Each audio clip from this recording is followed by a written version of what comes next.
Negeri Sembilan பொட்டிக்சன் கடற்கரையில் ஓய்வெடுத்துக் கொண்டிருந்த Philippines சுற்றுப்பயணிகள் கடலில் முதலை நீந்துவதைக் கண்டு பீதி அடைந்தனர். 2 வீடியோக்களில் அது பதிவாகி வைரலும் ஆகியுள்ளது. முதலையை கண்டதும் கடலில் நீந்தும் முடிவையே அவர்கள் கைவிட்டனர். அதற்கு பதிலாக பாதுகாப்பான தூரத்தில் படகு பயணத்தின் மூலமாக கடல் அழகை ரசிக்க அவர்கள் முடிவு செய்தனர். ஆனால் அவர்களின் துரதிர்ஷ்டம், அதே முதலை அவர்கள் பயணம் செய்த படகின் அருகில் வந்து நீந்திக் கொண்டிருந்தது.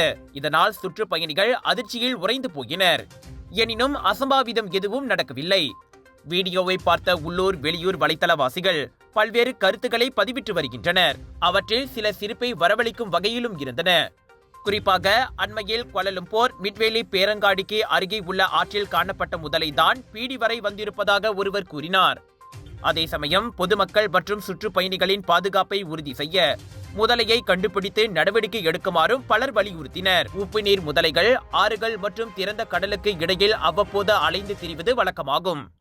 எங்க வீட்ல எல்லாரும் தினமும் காலையில ரெயின் ஆயில் வெர்ஜின் கோகனட் ஆயில குடிக்கிறோம். நீங்களும் தினமும் ரெயின் ஆயில் வெர்ஜின் கோகனட் ஆயில குடிங்க.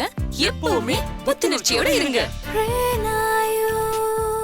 ஒவ்வொரு பொழுதும் ரெயின் ஆயிலுடன் தொடங்குங்கள்.